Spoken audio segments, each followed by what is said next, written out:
अरे बाबा, polity article लक्षात राहत नसेल तर आता टेन्शन कशाला घ्यायचे काम आहे. खतरनाक ट्रिक्स आहेत ना आपल्याकडे. पहा, कलम 165 काय, तर 165 आहे राज्यपालाकडून राज्याचा महाधिवक्ता यांची निवड. ओके, कलम 165 आहे राज्यपालाकडून महाधिवक्ता यांची निवड. तर याला ट्रिक्सनुसार कसं लक्षात ठेवायचं पहा.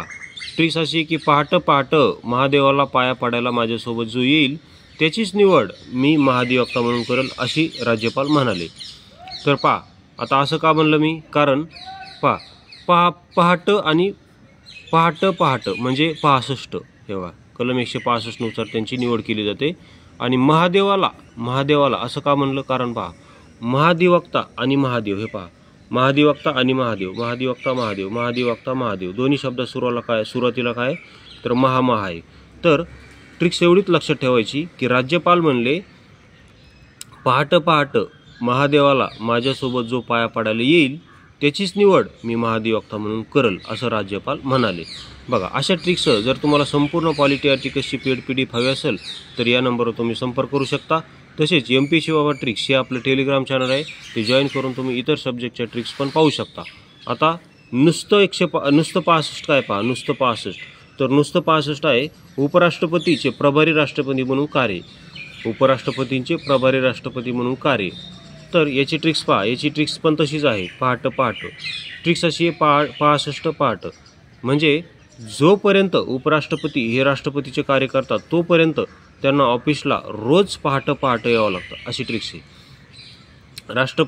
राष्ट्रपतीचे कार्य उपराष्ट्रपतींना करता येते, म्हणजे प्रभारी राष्ट्रपती म्हणून उपराष्ट्रपती हे राष्ट्रपतीचे कार्य कधी करतात, ज्यावेळेस उपराष्ट्रपती कुठल्याही कारणामुळे गैरहजर असतील किंवा परदेश दौऱ्यावर गेलेले असतील किंवा इतर कुठल्याही कारणामुळे ते जर गैरहजर असतील, काही दिवस पदावर ते येऊ शकत नसेल कार्य करायला, तर त्यावेळेस प्रभारी राष्ट्रपती म्हणून उपराष्ट्रपतींना कार्य करता येते आणि त्यावेळेस राष्ट्रपतीचे सर्व अधिकार त्यांना मिळतात. मात्र त्यांना एक अट आहे, ती म्हणजे त्यांना ऑफिसला पहाटे यावं लागतं. ही ट्रिक्स आहे बरं का, असं काही नाही, पहाटे यावं लागतं. फक्त आपल्याला ते कलम 65 नुसार उपराष्ट्रपती हे प्रभारी राष्ट्रपती म्हणून कार्य करतात एवढं आपल्याला, ही सगळी प्रोसेस कलम 65 मध्ये हे आपल्याला लक्षात ठेवायचं आहे. म्हणून आपण अशी ट्रिक्स केलेली आहे की उपराष्ट्रपती हे ज्यावेळेस राष्ट्रपतीचे कार्य करतात त्यावेळेस त्यांना पहाटेच ऑफिसला यावं लागतं, अशी आपण ट्रिक्स लक्षात ठेवायची. कारण नुकतीच कंबाईन ग्रुप बी मेन्स झाली 2024ला, तिला हा प्रश्न आलेला होता की उपराष्ट्रपती कोणत्या कलमनुसार प्रभारी राष्ट्रपती म्हणून कार्य करतात, तर कलम 65 नुसार. आणि कसं लक्षात ठेवायचं, ज्यावेळेस ते प्रभारी राष्ट्रपती म्हणून कार्य करतात त्यावेळेस त्यांना पहाटेच ऑफिसला यावं लागतं, असं लक्षात ठेवा. ओके, त्यानंतर हे 155 कलमसुद्धा खूप महत्त्वाचं आहे. पहा, 155 काय, तर 155 नुसार राष्ट्रपतीकडून राज्यपालाची नियुक्ती केली जाते. 155 नुसार काय आहे, तर राष्ट्रपतीकडून राज्यपालाची नियुक्ती केली जाते. पहा, तर या ट्रिक्सनुसार कसं लक्षात ठेवायचं पहा. 55 नुसार पंचांगात एखादा शुभ मुहूर्त पाहून राष्ट्रपती राज्यपालाची नियुक्ती करतील, अशी आपली ट्रिक्स आहे. 55 नुसार पंचांगात एखादा शुभ मुहूर्त पाहून राज्यपाल त्यांची नियुक्ती करतील. बिकॉज 55 पंचांग काय होतो, यमक जुळतो दोन शब्दाचा. 55 पंचांग या दोन शब्दाचा काय होतो, तर इथे यमक जुळतो. ओके, यावर आलेला प्रश्न पहा.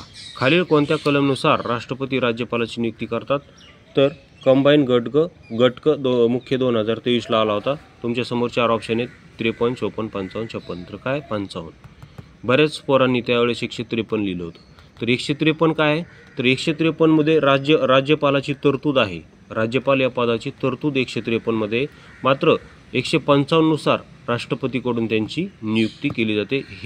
हा 2 कलममधील फरक लक्षात घ्या. 153 आणि 155 मध्ये हा फरक आहे. 153 मध्ये राज्यपाल हे पद आहे, ते म्हणजे त्या पदाची तरतूद आहे 153 मध्ये, मात्र 155 नुसार राष्ट्रपतीकडून राज्यपालाची नियुक्ती केली जाते, 155 नुसार लक्षात घ्या. बघा, अशा ट्रिक्स संपूर्ण पॉलिटी आर्टिकल्सची पेड PDF पाहिजे असेल तर या नंबरवर तुम्ही संपर्क करू शकता. तसेच इतर सब्जेक्टच्या ट्रिक्स पाहिजे असतील तर आपलं MPSC ट्रिक्स हे टेलिग्राम चॅनल ते जॉईन करा. त्याची लिंक डिस्क्रिप्शन बॉक्समध्ये आपण दिलेली आहे. ओके, आता इंग्लिशच्या पण आपल्याकडे ट्रिक्स आहेत, त्याचा पण थोडासा डेमो दाखवतो इंग्लिश व्होकॅब्युलरीचा पण. हे पहा, डिलिजंटचा अर्थ होतो इंडस्ट्रियस, म्हणजेच काय, मेहनती. डिलिजंटचा अर्थ काय होतो, इंडस्ट्रियस म्हणजेच मेहनती. याची ट्रिक्स काय केलेली पहा. दिल्लीचे जेंट्स, हा जो डिलिजंट आहे का, हा बघा, हा जो डिलिजंट शब्द आहे याला मी दिल्लीचे जेंट्स असे 2 शब्दात याची फोड केलेली. हे बघा दिल्लीचे जेंट्स, हे बघा दिल्लीचे जेंट्स म्हणजेच हे बघा डिलिजंट. दिल्लीचे जेंट्स हे खूप मेहनती आहेत. दिल्लीचे जेंट्स जे की इंडस्ट्रियल एरियामध्ये राहतात. हे बघा ट्रिक्स अशी आहे की दिल्लीचे जेंट्स जे की इंडस्ट्रियल एरियामध्ये राहतात ते खूप मेहनती आहेत, अशी आपली ट्रिक्स आहे. यावर आलेला प्रश्न पहा MPSC PYQ. Choose similar meaning of diligent. राज्यसेवा 2022ला आलता, 24ला आलता.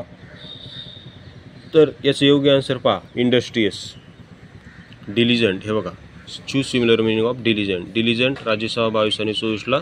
मग डिलिजंट म्हणजे काय हे बघा दिल्लीचे जेंट्स कसे आहेत तर खूपच मेहनती आहेत दिल्लीचे जेंट्स. डिलिजंट या शब्दाची 2 मध्ये फोड करायची 2 शब्दात. दिल्ली याला दिल्ली म्हणायचं आणि हे जेंट्स म्हणायचं म्हणजे डिलिजंट्स. दिल्लीचे जेंट्स कसे आहेत खूप मेहनती आहेत. तो choose similar meaning of diligent industrious. Okay.